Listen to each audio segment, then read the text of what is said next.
नमस्ते। कभी सोचा है कि किसी इंसान की कीमत क्या उसके कपड़ों से लगाई जा सकती है? आज हम एक ऐसी ही कहानी देखने वाले हैं। ये कहानी शुरू तो होती है एक चमचमाते कार शोरूम में, लेकिन हमें ये दिखाती है कि असली चमक सोने या स्टील में नहीं, बल्कि इंसान के किरदार में होती है। मतलब ये कहानी किसी कार के मॉडल या उसकी स्पीड के बारे में बिल्कुल नहीं है। ये उससे कहीं ज्यादा गहरी है। ये हमें सोचने पर मजबूर करती है कि जब हम किसी को देखते हैं तो हम क्या देखते हैं, सिर्फ बाहरी चमक दमक या उसके अंदर के इंसान को भी। तो चलिए कहानी के पहले हिस्से में चलते हैं, एक साधारण ग्राहक। यहाँ हम देखेंगे कि कैसे जो दिखता है वो हमेशा सच नहीं होता। कहानी हमें ले चलती है इंपीरियल मोटर्स, शहर के सबसे आलीशान कार शोरूम में, जहां एक ऐसा मेहमान आने वाला है जो सब कुछ बदल कर रख देगा। जरा सोचिए उस माहौल के बारे में। एक तरफ करोड़ों की चमकती BMW और मर्सिडीज, और दूसरी तरफ एक बुजुर्ग बिल्कुल सादे सफेद कुर्ते पजामे में, कंधे पर एक पुराना सा झोला टांगे हुए। इन दो दुनियाओं का टकराव, बस यहीं से इस कहानी की नींव पड़ती है। और इस टकराव पर पहली प्रतिक्रिया देखिए। शोरूम की senior sales executive Kritika Singh के ये शब्द, ये सिर्फ एक मजाक नहीं थे। ये तो एक पल में सिर्फ कपड़ों को देखकर सुनाया गया फैसला था। एक ऐसा फैसला जो इंसानियत पर ही सवाल खड़ा कर देता है। और जब उन बुजुर्ग ने शोरूम की सबसे महंगी कार 3.5 करोड़ की ओरेलियस X9 देखने की बात कही, तो स्टाफ का शक मजाक और ठहाकों में बदल गया। उन्हें लगा कि ये कोई बस दिन में सपने देख रहा है। पर क्या किसी की इच्छा का इस तरह मजाक उड़ाना सही है? अब कहानी उस मोड़ पर आती है जहां असली परीक्षा शुरू होती है, किरदार की परीक्षा। यहाँ हम देखेंगे कि कैसे एक ही सिचुएशन में दो अलग अलग लोग बिल्कुल अलग तरह से बर्ताव करते हैं, और यहीं क्रूरता और दया के बीच का फर्क साफ नजर आता है। और यहाँ हमें दो रास्ते दिखाई देते हैं। एक तरफ कृतिका और मैनेजर अभिषेक का रास्ता है, अहंकार और अनदेखी का, और दूसरी तरफ है नया सेल्समैन रवि तिवारी। हो सकता है वो पद में छोटा हो, लेकिन इंसानियत में वो सबसे बड़ा कदम उठाता है। वो सिर्फ अपना काम नहीं, अपना फर्ज निभाता है। और फिर जाने से ठीक पहले वो बुजुर्ग रवि के हाथ में एक छोटा सा बंद लिफाफा थमा देते हैं, और साथ में एक अजीब सी हिदायत देते हैं, ये अपने मैनेजर को देना, लेकिन जब वो अकेले हो। इस एक लाइन ने पूरी कहानी में एक रहस्य का पर्दा डाल दिया। आखिर उस लिफाफे में ऐसा क्या था? अब हम कहानी के तीसरे और सबसे अहम हिस्से पर पहुंचते हैं, एक चिट्ठी, एक सच। एक छोटा सा लिफाफा कैसे एक बड़े साम्राज्य के घमंड को चकनाचूर कर सकता है। चलिए देखते हैं। जब रवि ये लिफाफा मैनेजर अभिषेक को देता है तो क्या होता है।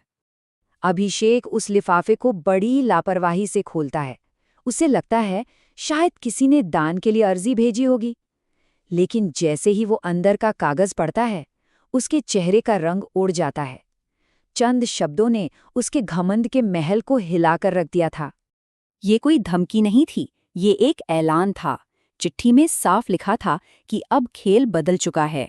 अब फैसला शोरूम में नहीं, बल्कि कंपनी के हेड ऑफिस में होगा। और दांव पर इंपीरियल मोटर्स का भविष्य लगा था।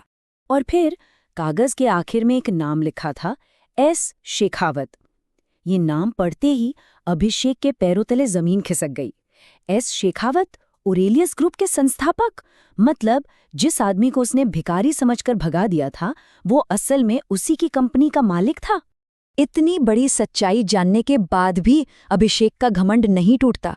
वो माफी मांगने के बजाय झूठ और धोखे का एक और जाल बुनता है। उसकी प्लानिंग देखिए, पहले इमोशनल ड्रामा, और अगर वो काम ना करे तो मालिक पर ही फ्रॉड का इल्जाम लगा दो। लेकिन वो नहीं जानता था कि कोई उसकी एक घटिया योजना सुन रहा था, और वो था रवि। अपने मैनेजरों का ये दोहरा चेहरा देखकर रवि के सामने एक मुश्किल चुनाव था। या तो चुप रहकर अपनी नौकरी बचा ले, या सच बोलकर सब कुछ दांव पर लगा दे। और रवि ने साहस को चुना।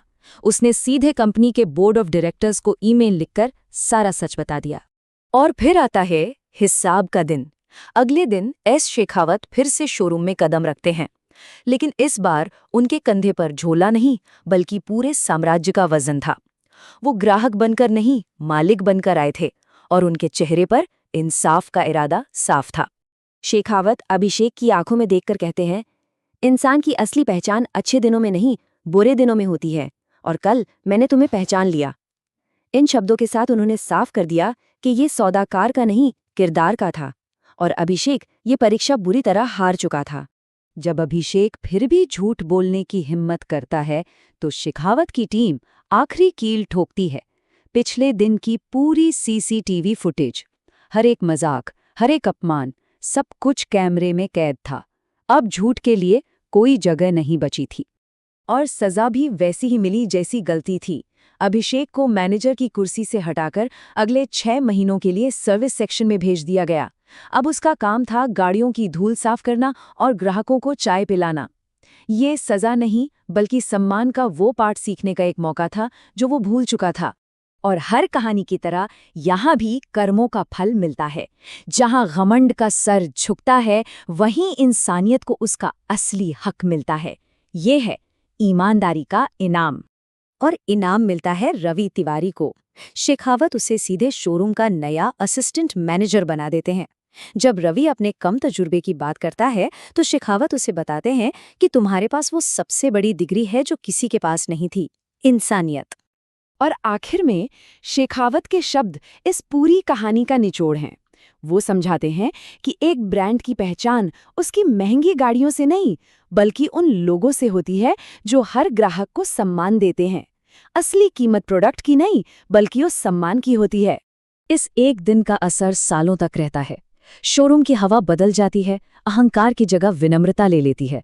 रवि अपनी इंसानियत के दम पर तरक्की करता है, और सबसे बड़ा बदलाव आता है अभिषेक में, जो एक दिन खुद रवि के सामने अपनी गलती मानता है और कहता है कि तुमने मुझे जगा दिया।